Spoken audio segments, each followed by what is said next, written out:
Sometimes the disagreements between scholars can be brutal and bloody, and yet incredibly polite. Stick around.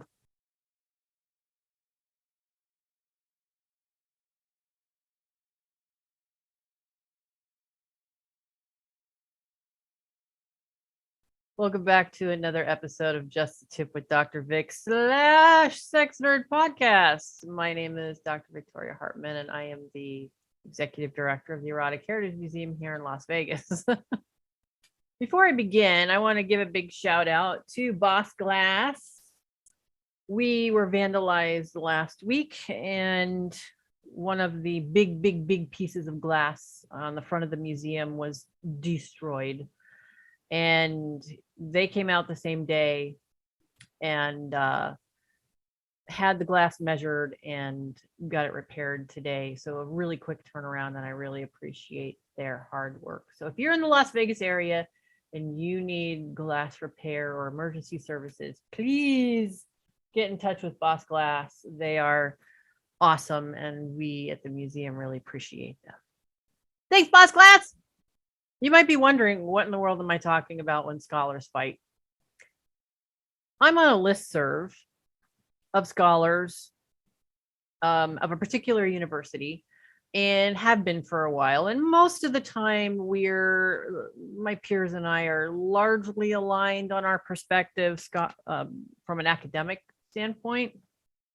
Not always, which is good. You know, scholars need to be able to disagree. And a very well-known scholar friend of mine often says, the great thing about science is you're usually wrong.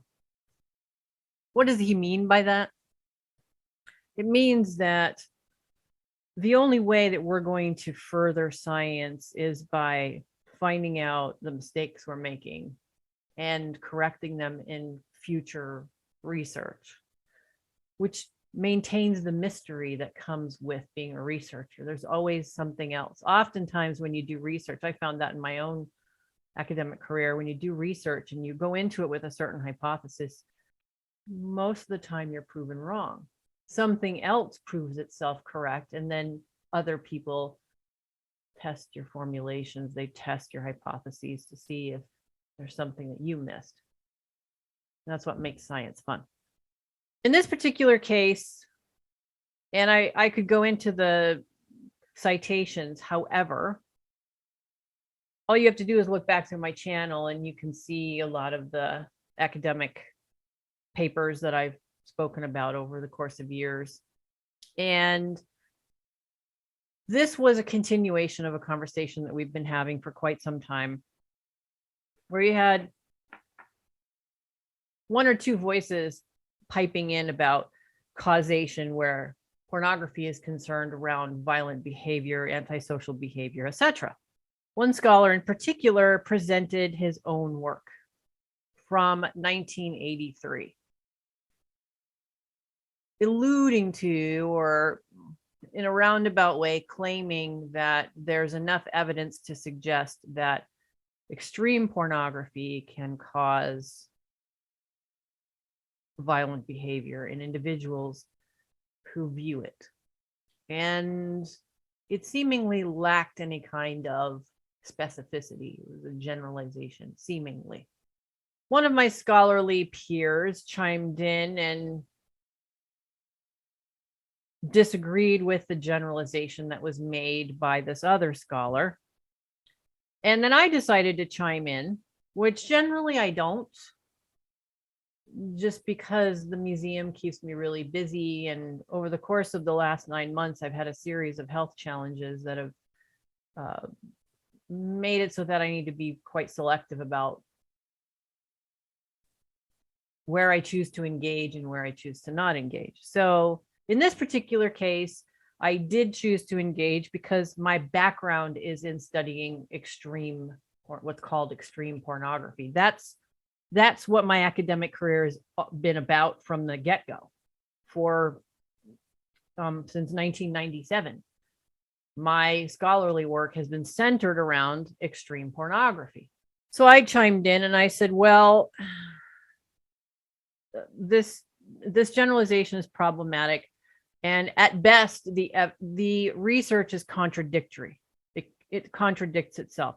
In some cases, some research finds that there might be causation in certain individuals, and in other research, the opposite is found. We often in our field contradict one another in the research. There's contradictory findings in the research. And I pointed out, and as someone who's made an academic career of studying extreme pornography, this generalization is problematic at best. The other scholar then decided to chime in, not only in response to what I said, but in response to one of my colleagues said, with another one of his papers, his academic papers from 1986. My colleague, who was, I don't know if you want to say he was necessarily on my side, but we were more aligned than, say, he or I were with the other scholarly friend, started to dissect the research that was presented from 1986 quite effectively, I would say. And I came in behind him and made my own points. And then I started to present research, not from myself. Actually, I avoided presenting of any of my research from myself, any papers that I had co-authored that were either published or unpublished or what have you, and cited other scholars who had done more actual research, because my research background is not as extensive as other scholars, because I veered off into a different direction and went into the museum field. So I started pulling in research from other colleagues who have published way more papers themselves in reputable journals, and pointed out, no, this isn't so clear. And here's this. The scholar who I was disagreeing with waited a bit and then came back with another paper of his that he had authored, where he cited other scholars, and he pulled in a bunch of research and then said, well, based on, this meta study that I did of a multi-faceted research background. In other words, he pulled in research from several different disciplines. And yeah, actually, you can show that there's causation here where extreme pornography is concerned. So I decided in this particular case, because my other scholarly friend was actually, he was doing a really good job of dissecting what this fellow was saying in his research, and I hadn't actually done that yet. I was just, here's research to counter that. My point is exactly that the research is contradictory. I then read through his research, and then I read the summary, which in fact said what my colleague and I had been saying the entire time, that the research is contradictory, that it's very difficult to lock down one aspect or one trigger or one thing that would cause someone to act out either in a criminal way or even just behaviorally, having viewed extreme pornography. The summary that was in his academic paper actually said the very thing that we were all saying, or that my scholarly friend and I were saying. And I read this, and I at that point, this had been, at the very least a multi-day thing, which culminated in this particular day with these rapid fire disagreements and tearing each other's arguments apart and so forth. So I read the summary of the research that he presented that was his paper, which said basically what I and my other colleague had said. And I thought to myself, why exactly am I continuing to engage in this? I have a museum to run, and I have other things I'm dealing with. We had been vandalized and everything. And I went, well, I think I'm going to end my engagement here, because how am I supposed to engage with a scholar who keeps citing himself or herself, but in this case, himself? All he's presenting to me and my scholarly friend is his research. So I disengaged. However, not before I had presented one more academic study that was much more controversial than the ones that he was presenting, because that's how us scholars fight. My scholarly friend, who I was aligned with, made some very salient points that were, well, I suppose you could say harsh, but appropriate for the situation. And I then, got on with my life and I haven't come back to it until today, this morning. And I was curious to find the result of apparently this other scholar's deep dive into the disagreement. I had already moved on from it. I wasn't even thinking about it anymore. I have tons of other stuff to deal with. I believe my scholarly friend also had a ton of stuff to deal with or was busy otherwise. And as far as I could tell, he and I had moved on, but apparently the scholar who kept disagreeing with us and presenting his own papers as evidence that his hypothesis was right, and he had backed it up with research from the last 30 years that he had written, that he was still preoccupied by it. And I was rather amused, entertained by what I read this morning, and I'll tell you. So like I said, I came in to work earlier today and was checking email and found that this scholar, who had continued to present his own papers, had conferred with another scholar in our field, and together they had decided that any kind of statements made with regard to extreme pornography and criminal offenses should be taken on an individual basis and not generalized into either extreme pornography as positive or extreme pornography as negative.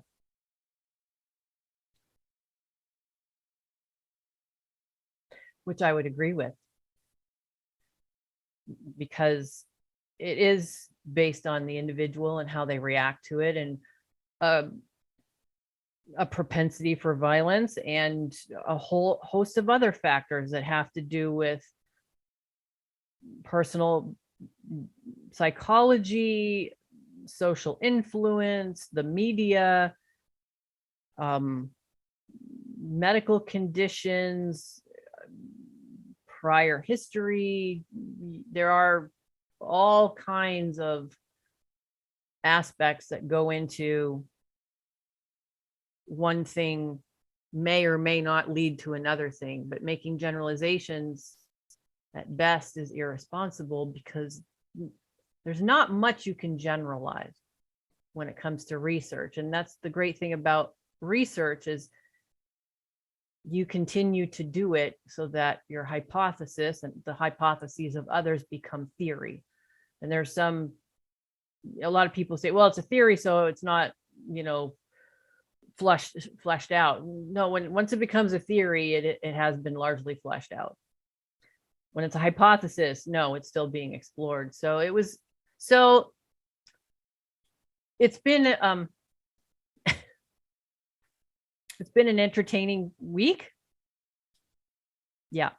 I think the takeaway for me in this whole thing, and I thought about diving into the research again, but I've done that frequently on my channel. And this is more an anecdotal recounting of something that happened.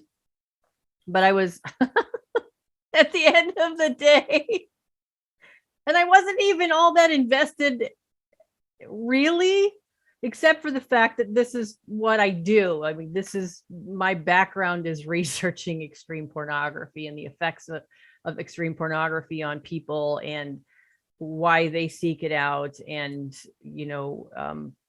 and also I've studied criminal behavior, not extensively or as extensively as some of my colleagues. I've studied people who are more on the kink BDSM side than, criminality. Actually, Lee Malore is probably one of the most what would you call it? Experienced scholar when it comes to criminal behavior. And he's done some fascinating work, and he's proposed a number of different hypotheses and classifications and stuff. So if I were to go to anyone with regard to criminal offenses as they pertain to extreme pornography, I would probably go to Lee Malore before I go to anyone else. On the kink BDSM side, that's more where I have my alignment, and I agree with my scholarly friends. You know, these things have to be taken on an individual basis. We can't make generalizations. We just can't. So it's one of the things that you need to do as a scholar when you're disagreeing with your colleagues is keep a calm head. Because the fun part about doing science is you're often proven wrong, and that's the fun part. And make your point. Just don't be too invested in making your point, because when someone doesn't want to listen, especially if they're citing themselves over and over and over again, there comes a point where you have to recognize that they are not listening and don't want to. And or at least they're not listening to you for whatever reason. So, and I was the only, if I remember correct, I was the only woman in the equation. So but I don't know this other scholar personally, so I can't make any assumptions around whether or not it was a problem because I was a female scholar versus a male. I don't know. The sexological field is not without its misogyny, is for sure.